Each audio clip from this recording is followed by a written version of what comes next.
Hey, how's it going, guys? Mr. Boss for the win here, and in today's GTA video, we're going to be talking about 3 deleted towns and cities in the Grand Theft Auto Trilogy that could be returning in the definitive editions of the game. So this is still kind of the unknown. What new content is Rockstar going to add? What things are they going to change, or locations, cities, or towns that they might bring back? We don't know. And so we can have some fun and actually look back at Grand Theft Auto 3, Vice City, and San Andreas and talk about the what ifs. What if those games and those consoles they were on weren't powerful enough, or technology wasn't as advanced to have some of those cities? And so now, with Rockstar being able to have them on modern consoles and PCs, will we see them come back? So that's what we're going to be talking about in this video today. So diving into our first deleted city, that is the Ghost Town from GTA 3. Now, while this city is still in GTA 3, it was deleted from the main part of the map and was removed to an out-of-bounds area outside of Liberty City. So to give you guys some background on this, and this is coming directly from the GTA Wiki, Ghost Town is the name given to the three-dimensional environment where the initial cutscene of Grand Theft Auto 3, where Claude is helping Catalina rob a bank before being betrayed and shot, takes place. Now, like I mentioned, the area has an actual location in the game map, which is set isolated from the 3D era rendition of Liberty City, the game's regular setting, because it was not intended to be accessed during normal gameplay. Now, despite being almost entirely non-solid, the area has elements of a large city, such as streets and stores. So the Ghost Town is basically a street with the Liberty City Bank, some stores and apartments, and a Mr. Wong's and an Esperanto, and the 3 Secura cars parked on the street. Now, the Ghost Town is noticeably more detailed than Liberty City itself. The alley behind the bank contains dumpsters, cardboard boxes, and even various items of garbage strewn across the ground. Most of the apartments above the alley/street also feature air conditioning units on the windows, like some buildings in real life. The sidewalks, however, are empty with the exception of a few streetlights and parking signs. Now, Rockstar actually officially responded to Ghost Town's official existence, which is very interesting. They don't do this all the time now. But on a Newswire article they put out on January 5th, 2012, they talked about Grand Theft Auto 3 and some of the fans' questions. And one of the fans was asking about Ghost Town, and Rockstar ended up responding. The question was, is the name of the island taken out of the game named Dakota Island referred to in the game as Ghost Town?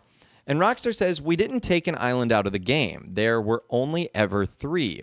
We think that what people refer to as Ghost Town is just the small area of a city we built for the bank heist scene at the very start of the game. It never had a name, but we wanted it to be somewhere separate from the Liberty map, and so we built those few streets floating in space and assumed no one would ever find them. We noticed someone built a bridge mod so you can actually drive there now. ... Amazing. So that's Rockstar's official response to Ghost Town, which is actually pretty cool. And during gameplay, it can only be accessed by flying the Dodo seaplane there, but it can also be seen through the upstate hill areas of Shoreside Vale with the help of a sniper. Now, very few of the objects are solid, and those that are solid are tiny props, like wooden crates, lamps, etc., so there's nowhere to land. If you are using cheats, though, the Flying Cars cheat can also get the player to Ghost Town. And there are 2 modifications that allow the player to reach Ghost Towns easily via a bridge. One just solidifies the Ghost Town, and the other solidifies it and adds in some buildings and an extra room. Now, half of the small landmass is located above water, and the other half is located over a large entrance into Blue Hell, along with others, seeing as how the backside of the hills aren't complete, and the player can see into Shoreside Vale and the entire layout. Now, the graphic bug is named the Ghost Town as the buildings and roadways are unsolid, like a ghost, and the fact that the area is void of any pedestrians or vehicles. And even when using a mod, the part of the road is not solid and will just drive you into water. Now, what's interesting is in Grand Theft Auto Liberty City Stories, Ghost Town does not exist since it was not needed. In 1998, there is some evidence leading to the actual name for that part of the city, with it being upstate. And the reason for this is in both GTA 3 and Liberty City Stories, there is a road tunnel up in Cedar Grove, and in 2001, the tunnel is inaccessible. In 1998, though, the tunnel can be entered, and in the middle, there is a road that is blocked off for unknown reasons. The road is not accessible, but is with the help of a helicopter. No part of the road is solid, and the road also what appears if it's going uphill. And the very end of the road has no wall or anything in front of it. It stops and dangles above blue hell. Also, close to the location of the small strip of land, there is a pipeline that would appear as from one of the Mars gas corporations. This was supposed to be placed as a boundary, which would be absent in GTA 3. However, the player is easily able to fly under it, but not over it. So that right there is the first deleted city, Ghost Town. I wonder if that will be returning in some way, shape, or form to the definitive edition of Grand Theft Auto 3.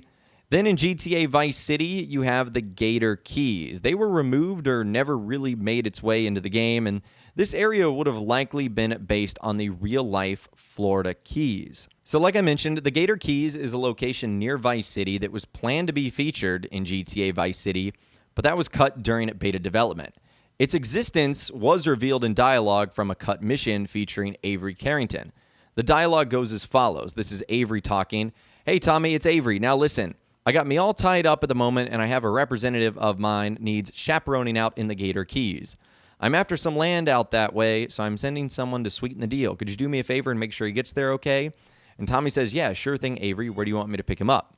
And in addition to Avery's deleted dialogue, his property in Shady Acres may possibly be located in the Gator Keys. This is because a radio advertisement in-game, Avery mentions that it is located a short drive out of town on some pristine wetlands, away from the noise and unwanted diversity of the city. So this implies that Shady Acres is not located within the Vice City city limits. So this would be really cool because Vice City is one of the smallest maps in the GTA series, so to have it expanded in some way, shape, or form would be awesome. And our final deleted city also takes us back to Liberty City, and that is Grand Theft Auto 4. The original map would have actually featured all of Liberty State, so the Caraways and upstate Liberty. So a GTA 4 beta map or early concept was discovered, and it details how big this map would have been, but Rockstar ultimately sacrificed this to focus more on the amazing gameplay of GTA 4 and the actual city of Liberty City. This would have been incredibly cool if Rockstar was able to pull this off, but I also understand some of the technical limitations here that might have come with releasing this game back in 2008 and developing it much further than that. So I can understand why Rockstar maybe never got around to having the entire city of Liberty City and its surrounding areas and just focusing literally on New York City. So I can kind of understand that.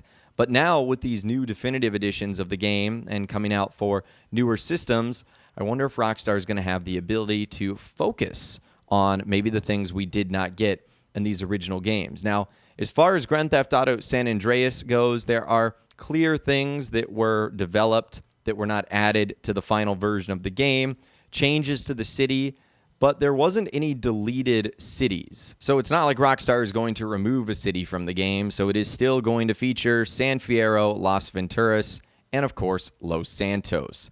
So I don't expect many changes will be made to the world of San Andreas, obviously other than the other definitive edition changes that we know we're going to be getting. But anyways, that right there is 3 deleted cities from the Trilogy versions of Grand Theft Auto that could end up coming back in Grand Theft Auto, the definitive edition version of these trilogies. So this will be something very interesting to monitor over the next couple of days and weeks, obviously as we're all anticipating the Trilogy definitive edition to come out soon. But I'd love to hear from you guys in those comments down below. What changes to the map are you hoping that Rockstar end up making when the definitive edition of these games arrive? I'd love to hear from you guys in those comments down below, so let me know what you're thinking down there. If you guys did go on to enjoy this video, though, a like rating would, of course, be awesome. And be sure to subscribe to my YouTube channel if you are new. You want to stay up to date on all the latest GTA and all the Rockstar Games videos that I'll be doing here on my channel. And be sure to ring that notification bell as well. Sometimes YouTube just doesn't work, and if you ring that bell, you'll always be guaranteed to be notified when new videos arrive. But of course, as always, guys, thank you all so much for watching. Take care. And I'll see you guys in the next video.